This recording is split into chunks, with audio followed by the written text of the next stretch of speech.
Real Madrid did not fix anything tonight. They simply played an opponent incapable of exposing what remains broken. The scoreline suggests control. The performance revealed a team still structurally vulnerable, temporarily rescued by facing opposition that never possessed the tactical intelligence or technical execution to punish their recurring defensive patterns. This was not improvement. This was postponement. The illusion manufactured at the Bernabéu was simple, that Madrid's defensive fragilities have somehow been addressed through personnel rotation or tactical adjustment. They have not. What occurred was a perfect alignment of circumstance. Sevilla arrived without the precision in transition, without the coordinated pressing mechanism, without the movement in advanced areas necessary to test Madrid's exposed spaces. The result was inevitable, but the manner in which it arrived should concern anyone paying attention beyond surface-level interpretation. Madrid's defensive structure continues to operate on a principle of calculated risk. The wide areas remain deliberately understaffed during build-up phases. The central midfield coverage depends heavily on individual recovery runs rather than systematic positioning. The defensive line holds a height that invites exploitation in behind. Against Sevilla, these characteristics went unpunished because Sevilla brought neither the speed of thought nor the speed of execution required to capitalize. Their forward movement lacked synchronization. Their passing into dangerous zones lacked conviction. Their decision-making in the final third lacked ruthlessness. Madrid's defensive approach, which would represent systematic failure against elite opposition, appeared functional simply because Sevilla never forced it to answer difficult questions. Consider the fundamental asymmetry in what was required from each side. Madrid needed only basic competence in defensive transition because Sevilla never created scenarios demanding elite-level recovery work. The moments when Madrid's defensive shape fragmented, when gaps appeared between defensive and midfield lines, when fullbacks found themselves isolated in wide channels, Sevilla consistently failed to recognize or exploit these windows.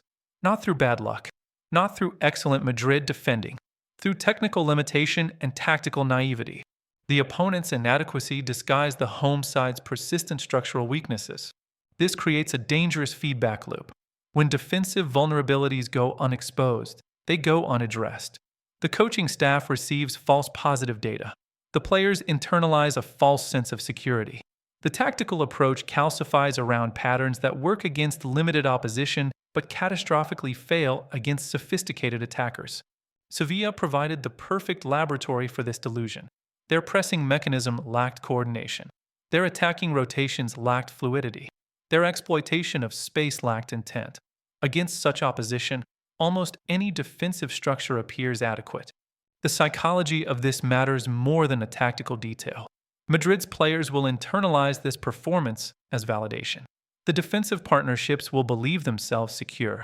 The midfield will believe their coverage patterns adequate. The fullbacks will believe their positional decisions sound.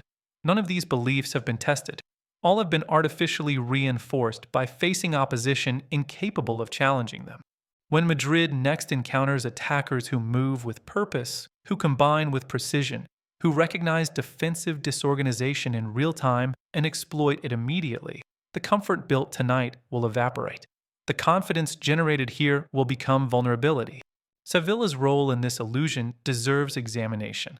Their tactical approach suggested a team that had already conceded psychological defeat before addressing tactical possibility. The defensive block sat deep without purpose. The pressing triggers existed without commitment. The counter-attacking ambition existed without supporting structure. They arrived at the Bernabéu not to compete, but to limit damage. This mentality guaranteed Madrid would never face genuine examination. When one side enters a contest already defeated mentally, the other side's weaknesses remain hidden. Sevilla did not come to win. They came to avoid humiliation. That lowered threshold meant Madrid's victory required minimal excellence. The absence of attacking imagination from Sevilla exposed nothing except Sevilla's own limitations. Their build-up play showed no variation. Their movement off the ball offered no surprise. Their combination sequences lacked the speed or intricacy to disorganize Madrid's defensive shape even when that shape showed obvious vulnerability. Every predictable pattern met a predictable response. Every anticipated movement met a prepared counter. Sevilla never forced Madrid to adapt. to problem solve, to defend desperately. They simply allowed Madrid to execute a basic defensive approach against attackers who never threatened to exceed that approach's capability. The scoreline itself contributes to the illusion. Two goals suggest dominance. They suggest control. They suggest a performance gap consistent with the league table positions. But the manner of Madrid's defensive work, the frequency with which dangerous spaces appeared only to go unexploited, the moments of transition vulnerability that Sevilla never capitalized upon, all of this disappears into a final score that suggests comprehensive superiority. Numbers lie when they lack context. The context here is that Madrid defended adequately against opposition incapable of making them defend desperately. What happens next matters more than what happened tonight. If this performance generates complacency, if it convinces decision-makers that defensive issues have resolved themselves, if it reduces urgency around tactical refinement or personnel evaluation, then the damage will manifest against better opposition. The illusion becomes dangerous when believed. Madrid's defensive structure has not improved. It has simply avoided examination. The difference between these two realities will become apparent when next facing attackers who possess both quality and tactical sophistication. Sevilla's attacking inadequacy was not random.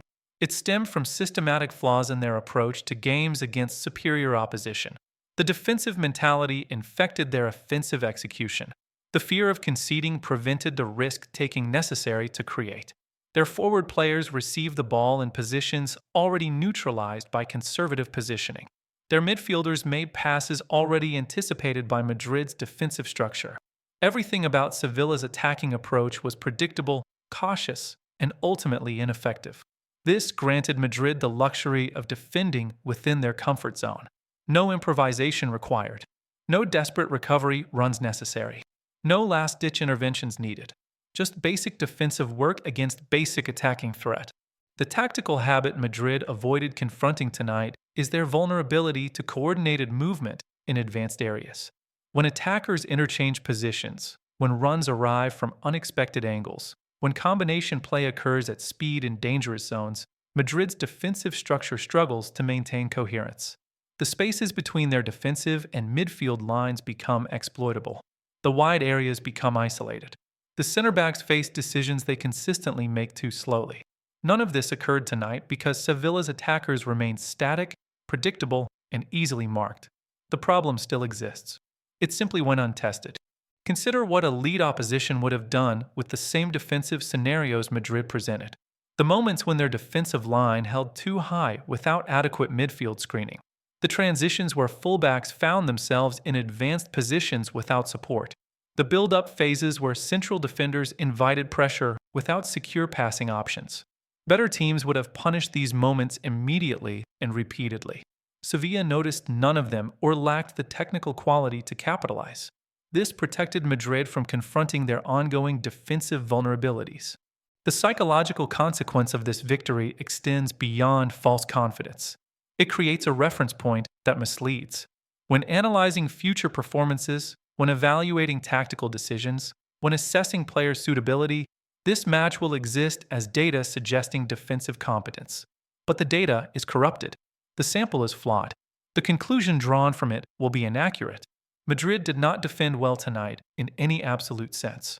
They defended adequately against opposition that never forced them beyond adequacy. The distinction matters enormously when preparing for contests against teams that will force them far beyond that threshold. Sevilla's inability to create genuine scoring opportunities despite Madrid's structural vulnerabilities represents failure on multiple levels. Tactical awareness failed them. Technical execution failed them. Psychological belief failed them. The combination of these failures meant Madrid's defensive weaknesses remained theoretical rather than practical problems. When weaknesses exist but go unexploited, they persist unresolved. The illusion of having addressed them replaces the reality of needing to address them. The future implications are clear. Madrid will face opposition with greater tactical sophistication, superior individual quality, and stronger psychological conviction. Against such teams, the defensive approach functional tonight will prove catastrophic. The patterns that went unpunished will be punished severely. The vulnerabilities that went unexposed will be exposed comprehensively. Tonight's performance offered no preparation for those encounters. It offered only false reassurance. The manner in which Madrid managed the game after establishing advantage revealed nothing about their capacity to defend under sustained pressure, because Sevilla never created sustained pressure. Their defensive organization in protecting a lead went untested because Sevilla never threatened to eliminate that lead. Their resilience under attacking bombardment remained unexamined because no bombardment arrived. Every defensive metric from this match reflects only their performance against historically weak opposition in historically poor form. Extrapolating conclusions from such data guarantees inaccurate assessment. What Sevilla demonstrated was not competitive inferiority alone, but tactical bankruptcy. Their approach to this contest showed no innovation, no adaptation, no willingness to take risks necessary to create opportunity against superior opposition. They accepted defeat through tactical cowardice before the game forced them into tactical failure. This mentality made them the perfect opponent for Madrid to face when seeking undeserved validation of defensive improvements that have not occurred. The illusion will persist until reality destroys it. Madrid's defensive structure remains vulnerable to precisely the attacking patterns elite opposition executes consistently. Quick transitions, coordinated movement, combination play in compressed spaces, exploitation of gaps between defensive lines. All of these remain effective strategies against Madrid's current defensive approach. Sevilla possessed neither the capability nor the conviction to execute any of them. Better teams will possess both. Real Madrid's defensive problems were not solved tonight.